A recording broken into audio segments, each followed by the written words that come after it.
I genuinely might be the only person who doesn't like this book. Once I finished reading it, I jumped to straight to websites just to see what other people thought of it, and it was almost overwhelmingly positive.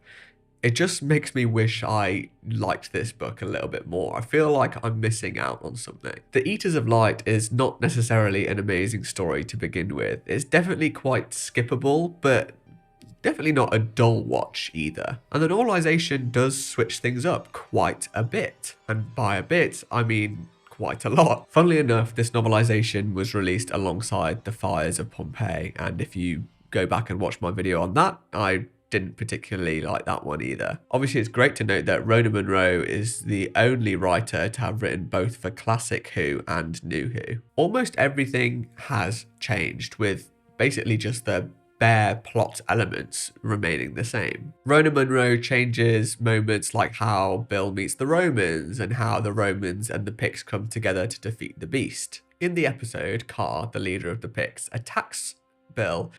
Bill ends up falling into a hole, meets a Roman soldier who helps her escape, but he dies, allowing her to kind of find the rest of the Romans. In the book, however, Carr still attacks Bill, albeit on a massive ox, which gets killed by the Eater of Light, and Bill escapes down a kind of rapid river, and accidentally ends up at the cave where the Romans are.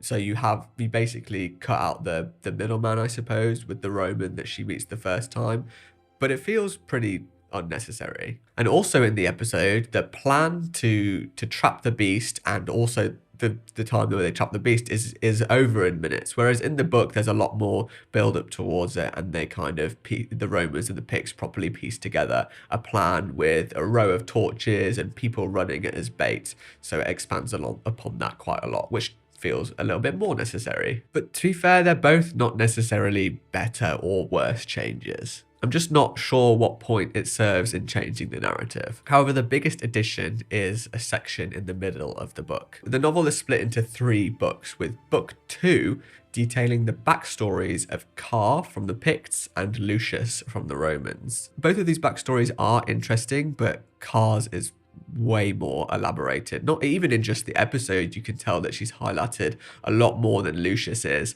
And I feel like it's nice to see kind of how these young Romans found their way into the Roman army and all the way up into Scotland. But I felt like the whole point was not to pity the Romans or anything like that. Like, yes, don't get me wrong, their whole legion was slaughtered by this massive beast, but I thought kind of the whole point, not the whole point, but one of the points was how Picts are not barbarians. And that's one of the things I like about this story, is that they're not even just called barbarians. A lot of stories we see are very Roman heavy, and I really appreciate it when they take the time to actually humanize the adversary in this case. So here, the traditions and beliefs of Carr's family are actually depicted a lot more here, unlike the episode, which is quite nice. It's just not really to the extent that I think it should have been. And I would go as far as saying that Pictish civilizations have been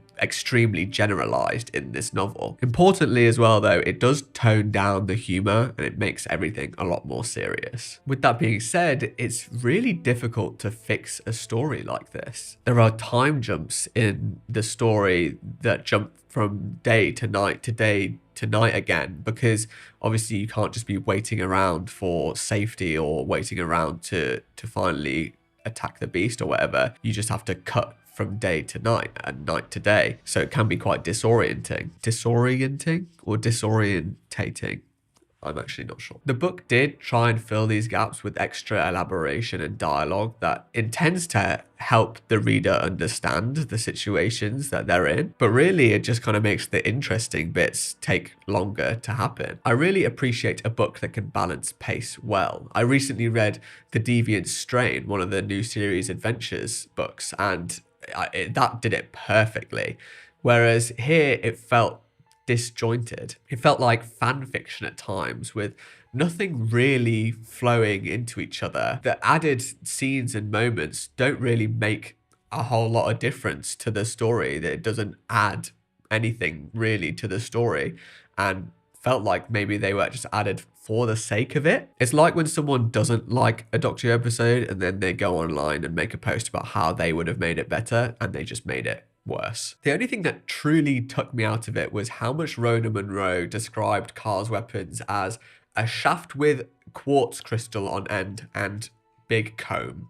Like, we get the picture and it doesn't even matter.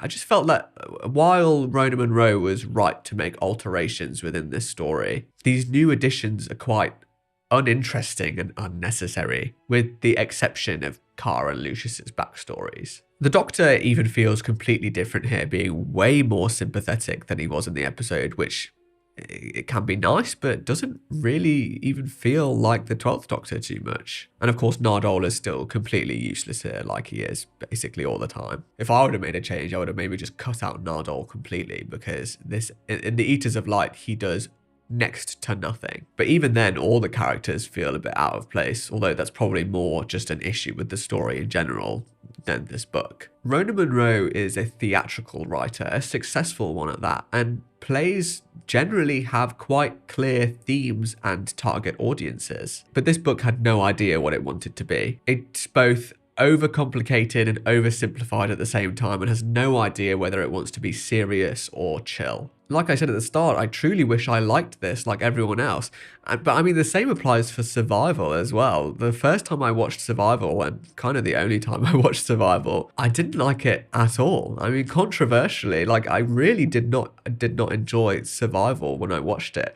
So maybe it's just me. Like maybe I just don't like Rona Munro's writing too much. Like I said, you know, she's clearly very successful in her theatrical writing, and like I would never be able to do that job. It sounds like a nightmare. But I don't know. I don't really feel like I was really too in tune with both this story and Survival. So I'm very jealous of everyone who's been able to enjoy those stories, just because I've not really felt like they've been very interesting to me. I feel bad as well because I got the signed copy, but maybe that's what happens when your signature is literally just a squiggle. So whilst I did mention a couple of things that I did enjoy, I just felt like overall the weaknesses of this story absolutely destroyed it for me, unfortunately. So for that reason, I will be giving The Eaters of Light by Rona Munro